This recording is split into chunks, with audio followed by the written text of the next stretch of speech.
Hai semuanya, Assalamualaikum, apa kabar? Semoga semua dalam keadaan sehat. Kembali lagi di channel YouTube Ratri Oktaviani. Hari ini aku mau bikin ide jualan isian snack box atau untuk cemilan keluarga.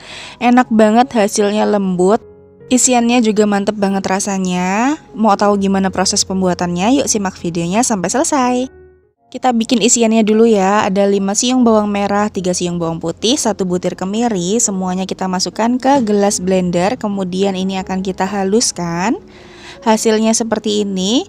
Lanjut kita akan tumis ya teman-teman bumbunya sampai nanti bau lengunya hilang. Sebelumnya ini aku tumis dulu bumbunya sampai airnya surut. Kalau airnya sudah surut, lalu kita masukkan minyak sayur secukupnya saja. Kemudian tumis sampai bumbunya matang dan juga bau lengunya hilang. Kalau sudah, kita masukkan 1 buah wortel yang sudah dipotong dadu dan 2 buah kentang yang sudah dipotong dadu juga. Kemudian kita tumis, lalu masukkan seasoningnya. Di sini ada gula pasir, kaldu bubuk, garam dan merica bubuk. Untuk takarannya disesuaikan saja dengan selera teman-teman semua. Kita aduk lagi sampai semuanya tercampur menjadi satu. Dan kalau sudah, kita tambahkan air sebanyak 150 ml. Masak sampai bumbunya dan juga airnya meresap ya teman-teman.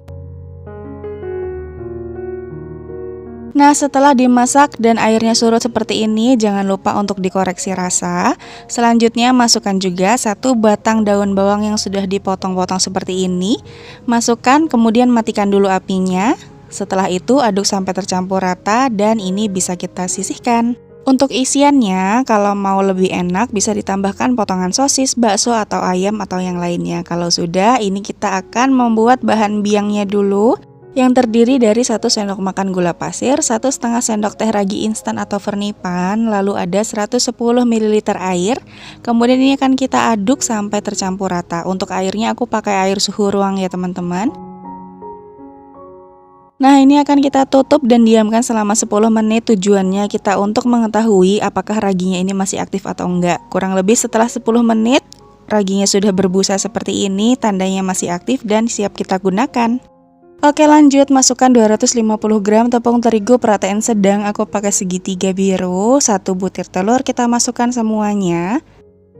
Dan tambahkan dengan air biang yang tadi sudah berbusa ya teman-teman. Lalu kita campur menjadi satu. Boleh menggunakan spatula, mixer atau pakai tangan. Kalau di sini aku pakai tangan aja karena membuat kue goreng atau panada ini tidak perlu sampai kalis elastis ya teman-teman. Jadi hanya perlu kita uleni sampai tercampur rata atau kalis biasa saja. Kalau bahannya sudah tercampur seperti ini, selanjutnya kita akan tambahkan dengan 1 sendok makan margarin dan juga setengah sendok teh garam. Uleni lagi sampai kalis, tidak perlu sampai kalis elastis, hanya perlu sampai seperti ini saja. Nah, kurang lebihnya kalau sudah tercampur rata dan membentuk suatu adonan seperti ini, teman-teman bisa membulat-bulatkan adonannya. Nah, kurang lebih seperti ini ya teman-teman. Jadi sudah kalis dan juga tercampur menjadi satu. Bulatkan adonan, kemudian tutup menggunakan kain bersih. Diamkan sampai adonannya mengembang 2 kali lipat. Untuk waktunya disesuaikan saja dengan suhu di daerah masing-masing. Di sini aku sekitar 45 menit sudah mengembang seperti ini. Kemudian kita kempiskan adonannya, keluarkan udara yang terperangkap di dalamnya. Sekarang kita akan lanjut membagi adonannya. Untuk ukurannya atau untuk berat adonannya disesuaikan saja. Nah, aku di sini pakai 35 gram, tapi ternyata hasilnya itu super jumbo, super besar banget.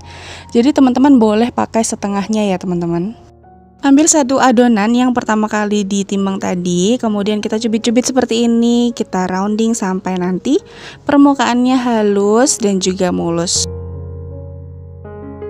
Nah, kurang lebih hasilnya seperti ini. Jadi permukaannya sudah halus dan juga sudah mulus. Ini akan kita letakkan di atas loyang yang sudah kita taburi terigu ya, supaya tidak lengket bagian bawahnya. Lakukan hal yang sama sampai semuanya selesai. Jangan lupa untuk selalu menutup adonannya supaya permukaannya tidak kering.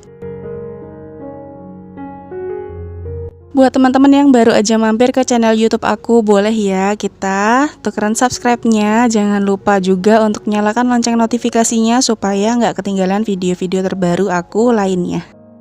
Nah, setelah selesai, istirahatkan adonan selama 10 menit. Kalau sudah 10 menit istirahat, ambil adonan yang pertama kali kita rounding, kemudian ini akan kita pipihkan di matras kerja ya teman-teman.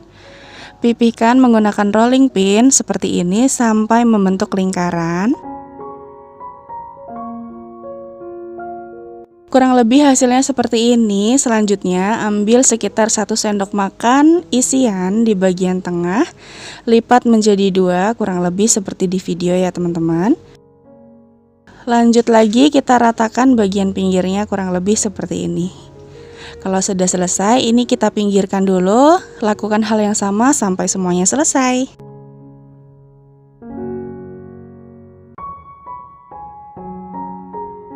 Kalau bagian pinggirnya kurang rapi dan sekiranya berantakan, teman-teman bisa rapikan menggunakan gunting. Kira-kira hasilnya nanti seperti ini. Tuh, jadi lebih rapi ya teman-teman. Selain memipihkan adonan menggunakan rolling pin, teman-teman juga bisa memipihkan adonan manual menggunakan jari seperti ini. Kemudian masukkan juga isiannya sesuai dengan selera. Untuk isiannya tadi aku tambahkan dengan cabai karena aku pengen pedes ya teman-teman. Kemudian rapikan dan ratakan bagian pinggirnya, usahakan sampai benar-benar rapat supaya nanti tidak lepas setika digoreng. Setelah semua diberi isian, ini akan kita istirahatkan dulu selama 10 menit. Kalau sudah 10 menit, ambil adonan yang pertama kali kita beri isian ya teman-teman. Pipihkan bagian pinggirnya kurang lebih seperti ini karena kita akan bentuk motif ya di bagian pinggirnya. Jadi kita lipat seperti ini. Kurang lebihnya prosesnya akan seperti ini. Aku yakin teman-teman di rumah pasti lebih jago dan lebih bagus hasilnya.